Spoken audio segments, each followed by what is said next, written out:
you ready for a turnover fest, Keith? Oh, man, I wasn't, but I am now. That's exactly what that was. That was a hard watch. I didn't like any of that.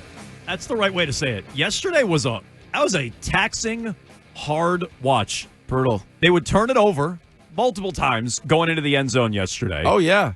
In the end zone, around the end zone, near the end zone, right in front of the end zone. In and around the end zone all day.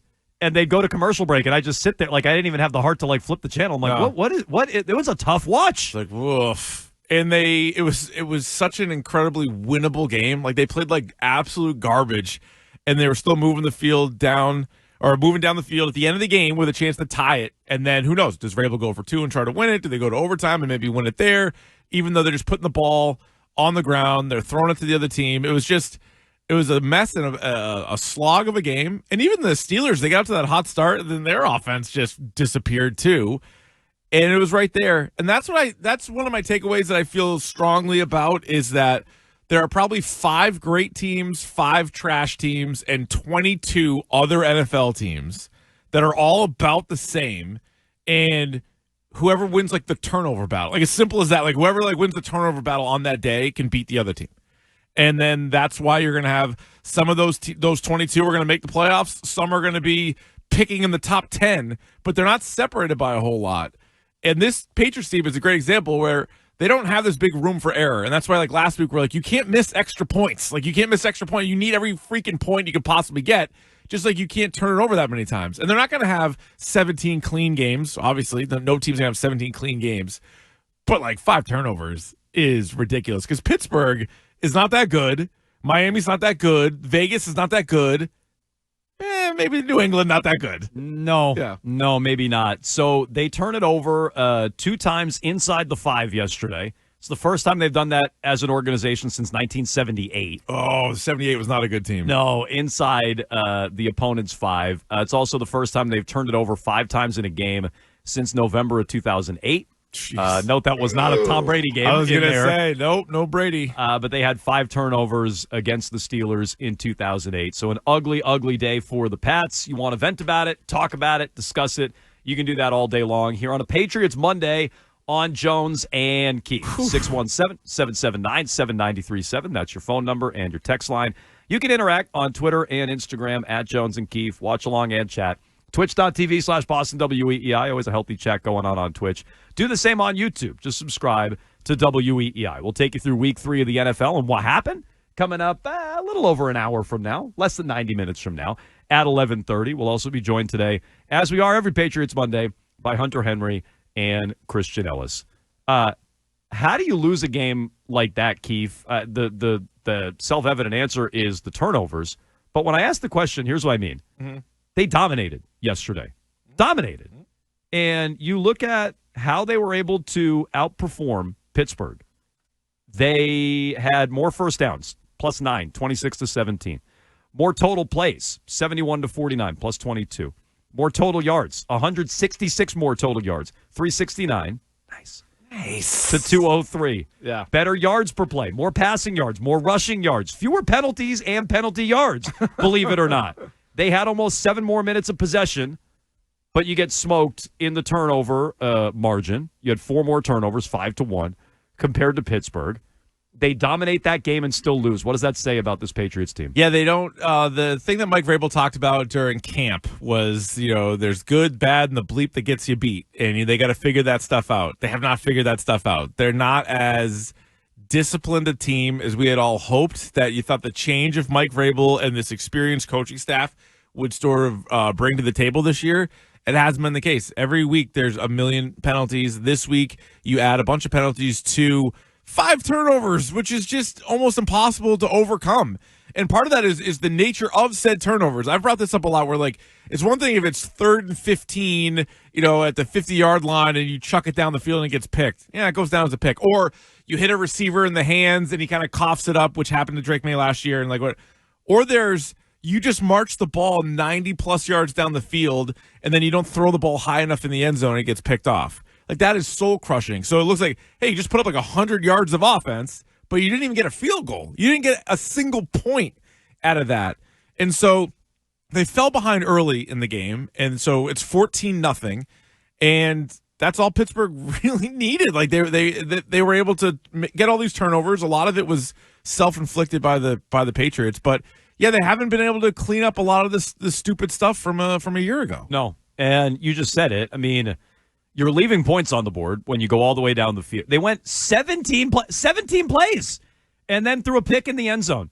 Rhamondre Stevenson had already fumbles again. Yeah. So you look at the way they played yesterday. Did you have a most frustrating one? Was it the cumulative Rhamondre Stevenson fumbles? Was it the pick in the end? I think pick in the end zone probably tops the list. So it was pick in the end zone for me. It does top the list just because it was such a good drive. Earlier in the drive, they went for it on 4th down from their own 15-yard line, which was a wild call.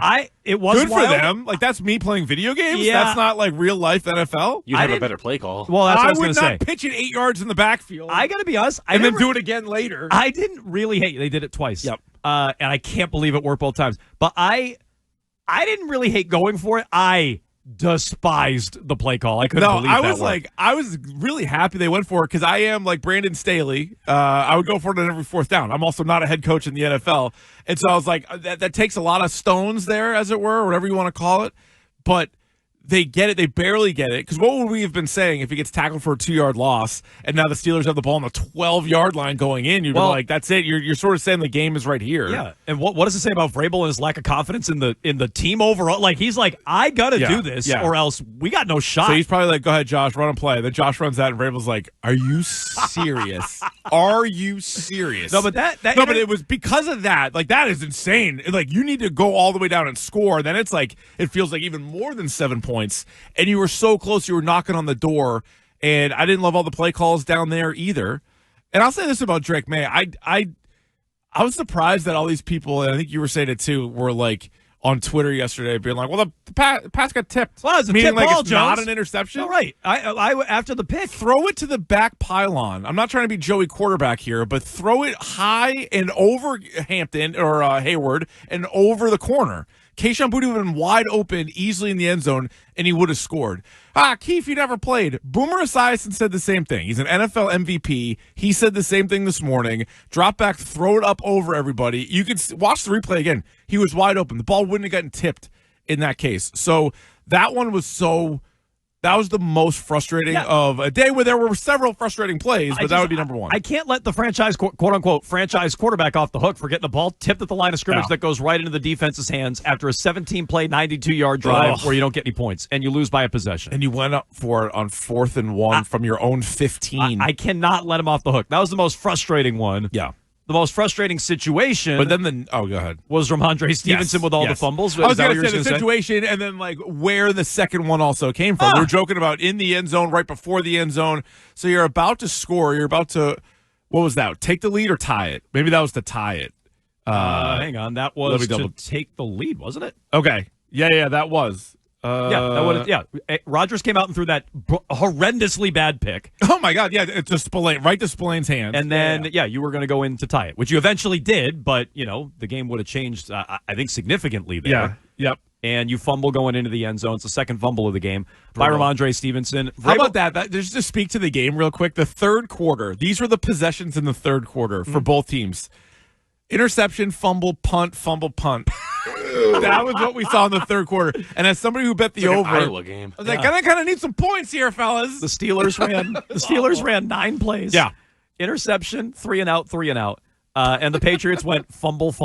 Rhamondre Stevenson's second fumble, Antonio Gibson's first. The Steelers had 1 yard. Do you know how many yards of offense were in the third quarter? I think it was 7. No, I think it was like 22 yards. Yeah, that sounds right. For both teams. Honestly, sounds high. Feels high. Yeah, it does. It feels real high. So, no, I can't believe Stevenson continued to play. After the first fumble, I was okay with that, actually. He was really good last week. Fine. After the second, I can't believe he got more snaps. Yeah. I think Reese charted him for 2. I think Reese missed one early. I think he was out there more than just the 2 snaps, but whatever. I can't believe it's any snaps after that. Well, I don't know, because I don't know if they really enjoy the other players right now in the backfield. The Cerberus backfield is dead. So I would like to bury it. I saw somebody It's send you close, somebody sent you the meme of the Cerberus with all the tongue sticking out the side of their mouth. Like stupid dragons. Yeah. That's kind of what we have here. They're very close to hell, so they can just kind of slide over. I guess that's where the sort of Cerberus rules. But Gibson fumbles. Henderson's having all kinds of issues, like picking up blocks and stuff. So I don't know if they really trust any of their running backs. No, Drake May's their best running back right now. Yeah, he's the guy that you feel the best with running with the ball. People don't want him to run. It's like the only good thing they do. Drake May running is like the only good thing they do, and people don't want him to run. No. What do you do with Rhamondre Stevenson? 617-779-7937. Here's Vrabel after the loss yesterday on all the fumbles for the second year in a row. Mike, how many years in a row with Rhamondre Stevenson? Be here, sorry. Mike, how do you handle Rhamondre Stevenson with 2 fumbles? Yeah, it's like you sit there and we're so excited about him, and everybody's excited about him. The fans are, and we know what his capabilities are. We got to get him back. We need him. We absolutely need him. You see what he was able to do for us last week, his ability to make some plays. And, again, we'll just have to look at the technique. We'll have to look at the ball security. But we're going to need him. And we need his ability, but we also need to take care of the football. So it's a long answer to tell you that I'm not really sure 20 minutes after the game what we're going to do. But we need him. Because we won, he helped us win the game last week, and it was a different story today. Yeah, no, I'll say, they don't need him. No, I'm sorry, you don't need him. I wish Henderson and Gibson were coming off a better game. That'd be easier to say. And I don't want to completely have the shortest memory in the world because he was really good in week 2. Rhamondre had that awesome catch down the sidelines, one of the best plays of the game. He even made a couple of plays yesterday. I mean, but so that's why I can't brush aside the fumbles. He fumbled 7 times last year. Yeah. They stuck by him at every turn. He fumbled twice yesterday. Yeah. And they're sticking by him again. So I would like half stick by him. I wouldn't release Rhamondre Stevenson, but I wouldn't play him next week. Like I'm not ready to scratch. Yeah. Scratch. Yeah. All right, I'll meet you there. He's inactive next week. Great. Is what I would do. And then Henderson and Gibson get the lion's share of the carries. I don't know if you want to like call somebody else up or whatever you want to do. I think you can get by with those 2 guys. But I think you want to like send a message, but also like you don't want to cut the guy and then Gibson gets hurt and then you're like, what the? You got like Ralph Webb as your running back in 2 weeks. Like I don't want to go that extreme because he at least has, and I know we're going to get to Pop Douglas later in the show, but Rhamondre Stevenson at least has some bit of a track record. In fact, week 2, pop on the tape of week 2. Be like, hey, you like that? But yeah, I did like that. I want you to hold on to the ball. Last year was the biggest issue of his career. He never fumbled the ball in 3 seasons, I don't think, as many times as he did last year. So you knew going in, you're like, all right, how's that going to go? They drafted Henderson very high, so clearly they felt like it was a need. He was one of the names we kind of tossed out there with guys like Kyle Duggar. It ended up being Jabril Peppers getting cut, but some of the veteran guys that were on the team, like how's Rhamondre going to do? But he was like the lead back, like all through camp, he was the lead back, and through 2 games, he was pretty good. And then this was just like this was awful. It was, and I hear what you're saying. At least he has good tape and big plays, and like he's an NFL player. Who knows what Pop Douglas is, other than a moron? And we'll get to him coming up in just a little bit. At least Rhamondre and Pop faced the music after the game. I know not everybody did that after yesterday's loss. No, I guess not. But let's stick with Rhamondre here for a moment. I thought he put a lot of it. I don't know who else he's supposed to blame, but at least he put a lot of it on himself yesterday. Coach Vrabel was in there talking like, we need you.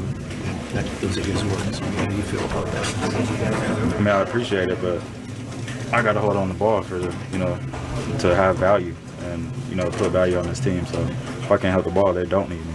Okay, bingo. I mean, he's right. You haven't held on to the ball, spot. and they don't need you. Yeah. So I fine. I'll meet you at it. They don't need to outright cut him. Yeah. The other guy, Pop, maybe. But this guy, inactive. I'll meet you there. Because other big fumble guys that I can think of in the past would be like, Amon Green, remember from the Packers? He was a big fumble guy, but you were like, he's really good. And like Tiki Barber, early in Tiki Barber's career was a big fumble guy, but you're like there's a lot of good there. Rhamondre's solid, and I know there's been bad offenses, but he averaged 4 yards a carry 2 years ago. He averaged under 4 yards a carry last year, and he's right at 4 yards a carry this year. Like, I don't know. He's not special. No. He is a step above like random running back, right? Like he's better than that, but not much better. Like we were going through all the top running backs in the AFC, and it's funny. Like going into the year, the Patriots gave him not Mike Vrabel, but the Patriots gave him a contract extension. Like obviously they like him, and like locally, you see some of the plays and you follow him and you're like, oh, he's pretty good. And then every year when they do like the rankings by position, he's like nowhere near. Like every team has a running back like him or better, it feels like. And so I don't know. I mean, I think especially with the other options that you have on the roster, next week you at least got to go Henderson Gibson. The Patriots might be one of those teams. Although it's tough. Like now you got to reward Gibson with more snaps. No, like that's tough. No, it's Henderson, who apparently they don't trust in pass blocking. That was like the best thing everybody said about him when he came out. I guess aside from his speed, was his pass blocking. Right. And they already we're 3 weeks in. They don't trust him. It's time to go 5 wide.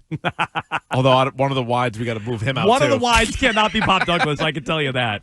Look, 4 wide. Look, it's self-evident. And our guy Henry. But the Pepsi key takeaway is they got to clean up their turnovers. They have to, and that starts with Rhamondre Stevenson. They dominated first downs, total plays, total yards, yards per play, passing yards, rushing yards, penalties, time of possession. They got smoked in turnovers. That's why they lost. Clean it up. It's brought to you by Pepsi, the official soft drink of the New England Patriots. What are you doing with Rhamondre Stevenson now that the fumbling issues continue? And it's weird.